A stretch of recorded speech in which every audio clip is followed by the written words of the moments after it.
What if I told you, there's a formula? A secret formula that one man used to beat the lottery, not once, not twice, but 14 times. Sounds impossible, right?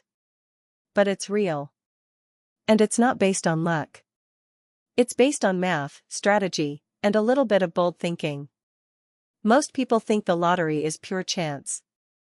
Just pick some numbers, cross your fingers, and hope. But what if that's exactly what they want you to believe? What if there's a deeper system hidden beneath the randomness?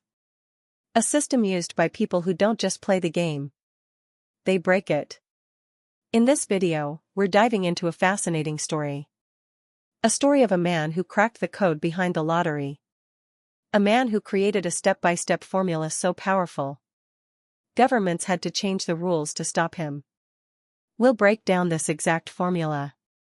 We'll show you what made it foolproof. And how you can apply its principles, even if you don't have millions to spend. But that's not all. You'll also learn the hidden math behind winning lottery odds. Why picking random numbers might be the worst strategy. How smart players increase their chances without buying thousands of tickets. And why most people never win, because they play the wrong way. You'll also discover shocking truths that are rarely talked about. Like how lottery syndicates quietly dominate wins behind the scenes. And how one small mistake could cost you your jackpot, even if your numbers hit. By the end of this video, you'll know more about winning the lottery than 99% of players. No fluff. No superstition. Just real knowledge backed by facts, numbers, and history. But I'll warn you, this isn't a get-rich-quick gimmick. It's about understanding how the game is structured. And how one man used that knowledge to legally beat the system. Stay with me, because the deeper we go, the more unbelievable it gets. And trust me, you don't want to miss the ending. Welcome to Bright Mind Within. The channel where we unlock secrets, explore hidden truths, and help you shift your thinking to a whole new level. If you're ready to see the lottery like never before, make sure to subscribe right now and turn on notifications. Because what you're about to learn could change how you look at chance, forever. When you buy a lottery ticket, your chances of hitting the jackpot can be something like 1 in 14 million. In bigger games, it's even worse, sometimes 1 in 292 million, like in Powerball. That means, statistically, you're more likely to be struck by lightning twice than win the grand prize. Sounds discouraging, right? But it's important to understand what this really means. Odds are just a way to measure possibility. If there are 14 million different combinations, and you only have one ticket, you've covered just one of those 14 million paths. Every extra ticket you buy adds another path, but it's still like throwing a pebble into a massive ocean. Now let's look at probability versus jackpot value. Here's where some people try to outsmart the system. They say, if the jackpot is big enough, even low odds become worth it. For example, if the prize is $100 million and it costs $2 to play, then technically, you could argue that the value of the win outweighs the cost. That's called expected value. But here's the catch, expected value only makes sense if you can play millions of combinations, and most people can't. This is why most lottery strategies you hear about, like choosing birthdays, using lucky numbers, or playing the same numbers every week, are just hope in disguise. They don't change the odds. Whether you pick your numbers randomly or carefully, your chances remain the same. The system doesn't care how meaningful your numbers are to you. And that's the truth most people ignore. The lottery isn't built for you to win.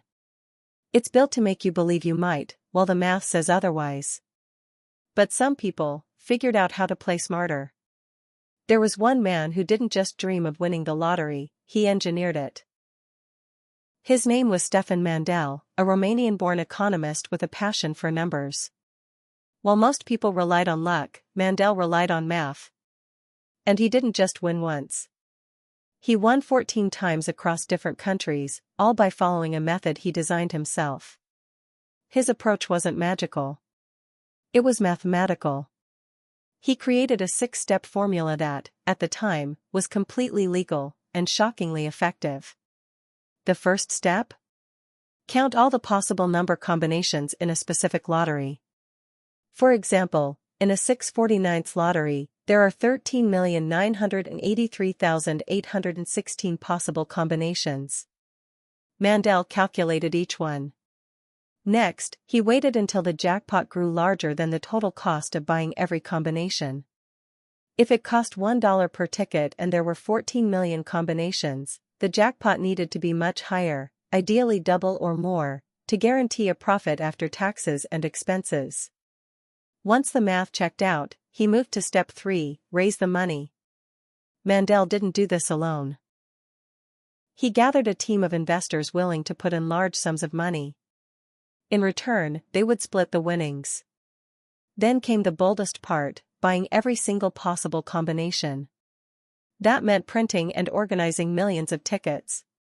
But how do you handle so many tickets? Mandel figured that out too. He worked with retailers to help distribute and process the tickets efficiently, without overwhelming the system. Finally, when one of those tickets hit the jackpot, they would claim the prize and pay out the investors, keeping a solid portion for himself. The system worked. Not just once, but repeatedly. It required planning, resources, and a massive scale, but it proved one thing: the lottery could be beaten, under the right conditions. While Mandel's method was massive and hard to repeat today, some of its core ideas can still be used, especially in smaller games with better odds. Instead of chasing huge national jackpots with odds in the hundreds of millions, smart players look at local or regional lotteries. These games often have fewer combinations, which means better chances. The prizes may not be in the hundreds of millions, but the odds of actually winning are much more realistic. Another smart strategy is forming a syndicate. That's when a group of people pools their money together to buy more tickets. Instead of one person buying 5 tickets, 10 people might buy 50. This multiplies your coverage of possible combinations. If one ticket wins, the prize is split equally among all members. It's a strategy that increases chances without needing one person to spend a fortune. But it's not just about buying more tickets, it's about buying smarter. Many syndicates and experienced players don't pick numbers randomly. They look at number frequency, also called the hot and cold number strategy. Hot numbers are those that seem to be drawn more often. Cold numbers are those that rarely come up. Some players focus on hot numbers, believing patterns exist in the randomness. Others go for cold numbers, expecting them to show up soon. While the lottery is technically random, these strategies give people a sense of control and are often used in syndicate planning. Choosing the right game, teaming up with others, and using number selection tactics don't guarantee a win. But they do improve the odds when compared to just picking random numbers once a week. These small shifts in thinking can make a big difference over time, and they're inspired by the same logic Mandel used, just on a smaller, more accessible scale. Stefan Mandel's success didn't go unnoticed for long. After pulling off his lottery strategy multiple times, authorities stepped in. Governments began changing lottery rules, making it impossible to buy every combination. In many places, bulk ticket printing was restricted. Retailers were limited in how many tickets they could process. The loopholes Mandel had once used were shut down. And there's a good reason for that. While the lottery is often advertised as a game of luck, Mandel showed it could be broken with logic. Once that became clear, the system had to protect itself. But even without those bans, there's still a major challenge: odds never guarantee a jackpot. Even if you buy thousands of tickets, there's still a chance the winning combination slips through.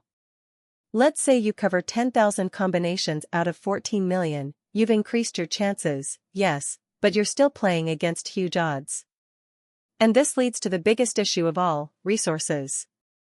Buying thousands, or even millions, of tickets requires a huge amount of money up front. Organizing those tickets, distributing them, storing them, and making sure none go missing takes time, people, and careful planning. Most people don't have that kind of money. And even if a group pulls it off, the cost may outweigh the prize. After taxes, fees, and sharing the winnings among investors, the profit might be small, or worse, a loss. That's why Mandel's method worked only when the jackpot was far higher than the total ticket cost. So while it's tempting to think more tickets mean better chances, the truth is, there's a limit. You can boost your odds, but you can't guarantee a win. That's the nature of the game, and the reason why most large-scale strategies no longer work the way they once did. If you're serious about playing the lottery wisely, it's important to shift your focus. Instead of chasing huge jackpots with impossible odds, consider a smarter path, one that many experienced players quietly follow. Start by picking smaller lotteries. These games don't get as much attention, but that's a good thing. Fewer players mean fewer people to compete with. The jackpots may be smaller, but the odds are much better. In some local draws, the odds can drop from 1 in hundreds of millions to just 1 in a few 100,000. That's a huge difference in your chances. Next, think about joining a syndicate. This is one of the simplest and most powerful ways to increase your odds without spending too much. When a group of people pools money together, they can buy more tickets and cover more combinations. If the group wins, everyone shares the prize. It's not a solo win, but it's a realistic strategy to play smarter. Then, apply basic number strategies. Don't rely on birthdays or the same favorite numbers each week. Instead, look at number patterns. Some players study hot numbers, those drawn often, and cold numbers, those drawn rarely. While it's true that lottery draws are random, observing trends can give you an edge in choosing combinations that are less commonly picked, helping avoid shared prizes. Finally, and most importantly, set a budget. Never play more than you can afford to lose. Treat the lottery as entertainment, not a guaranteed investment. It's easy to get swept up in the dream, but discipline is key. Decide how much you're comfortable spending each week or month, and stick to it. These steps don't promise a jackpot, but they offer a practical way to play with purpose, not just hope. The truth is, the only lottery formula that has ever truly worked combined math and massive scale. Stefan Mandel proved it. He used logic, planning, and millions of tickets to beat the odds, but that method is no longer possible today. Still, we can learn from it. Smaller games, syndicates, number strategies, and smart budgeting can help improve your odds. But let's be real, chances are still slim. The lottery is, and always has been, a game of chance. No method can promise a jackpot. But if you're going to play, play smart. If you found this video helpful or eye-opening, give it a like, subscribe to our channel Bright Mind Within, and drop a comment below. Let us know your thoughts, your strategies, or even your craziest lottery dream. Thanks for watching, and remember, the real power isn't in luck, it's in how you think.